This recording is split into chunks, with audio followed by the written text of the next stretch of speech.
ഒരുപക്ഷെ ഈ ദിവസം കേൾക്കുന്ന ഏറ്റവും നല്ല വാർത്ത ഇത് തന്നെയായിരിക്കും. സാധാരണ മരണങ്ങൾ നല്ല വാർത്തയായി മാറാറില്ല എങ്കിൽ പോലും ഈ ഒരു മരണം, ഈ ഒരു കൊലപാതകം ഏവരെയും സന്തോഷിപ്പിക്കും, പ്രത്യേകിച്ച് ഹൈന്ദവ വിശ്വാസികളെ. കാരണം പാകിസ്ഥാനിൽ ഒരു കൊടും ഭീകരൻ, ലഷ്കർ-ഇ തോയ്ബയുടെ കൊടും ഭീകരൻ അജ്ഞാതരുടെ വെടിയേറ്റ് പിടഞ്ഞു വീണ് മരിക്കുമ്പോൾ ആ ഭീകരനെ നമുക്ക് മറക്കാൻ കഴിയില്ല. ഇന്ത്യ നോട്ടമിട്ട ഭീകരനാണ് അബു ഖത്തൽ എന്ന് പറയുന്ന ഈ ഭീകരൻ.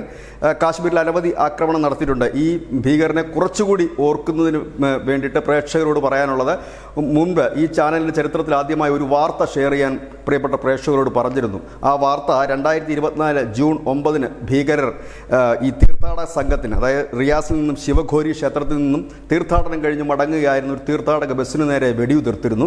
ആ ബസ് കൊക്കയിലേക്ക് മറിഞ്ഞ് 9 പേരാണ് കൊല്ലപ്പെട്ടത്. അതിലൊരു പിഞ്ചു കുട്ടി ഉണ്ടായിരുന്നു. ആ കുട്ടിയുടെ ചിത്രം വ്യാപകമായി തന്നെ മാധ്യമങ്ങൾ നൽകിയിരുന്നു. ആ വാർത്തയായിരുന്നു ഷെയർ ചെയ്യാൻ പറഞ്ഞത്. അന്ന് ഷെയർ ചെയ്യാൻ പറയുന്നതിൻ്റെ പ്രധാന കാരണം, അന്ന് ഈ രാജ്യ താല്പര്യത്തിൽ നിൽക്കുന്ന മാധ്യമങ്ങളെ തടയിട്ടുകൊണ്ട് സൊറോസസിൻ്റെ അഴിഞ്ഞാട്ടം നടക്കുന്ന സമയമായതുകൊണ്ട് അന്ന് ഷെയർ ചെയ്യാൻ പറഞ്ഞിരുന്നത്. ആ പിഞ്ചു കുട്ടിയുടെ ഉൾപ്പെടെയുള്ള കൊലപാതകത്തിൻ്റെ മുഖ്യ സൂത്രധാരാണ് ഈ അബു ഖത്തൽ. ഒരു ദയനീയമായ ചിത്രം തന്നെയായിരുന്നത്. ഏതായാലും ഇപ്പോൾ അജ്ഞാതന കുട്ടിയുടെ ആത്മാവിൻ്റെ രൂപം പൂണ്ട് ഇതാ ഈ അബു ഖത്തലിനെ കൊന്ന് ഒടുക്കിയിരിക്കുന്നു. ഹാഫിസ് സയ്യിദിൻ്റെ വലങ്കൈയാണ്. മുംബൈ സ്ഫോടന സൂത്രധാരനാണ് ഹാഫിസ് സയ്യിദ്. ഹാഫിസ് സയ്യിദിൻ്റെ വലങ്കൈയാണ്.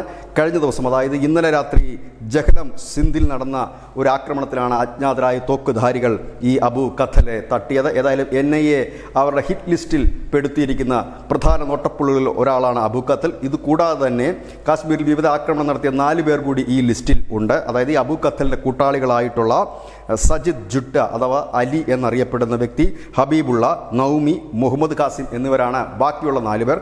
അധികം വൈകാതെ അജ്ഞാതൻ്റെ വിളയാട്ടം ഇവരിലും ഉണ്ടാകുമെന്ന് പ്രതീക്ഷിക്കുന്നു. News desk, news India Malayalam.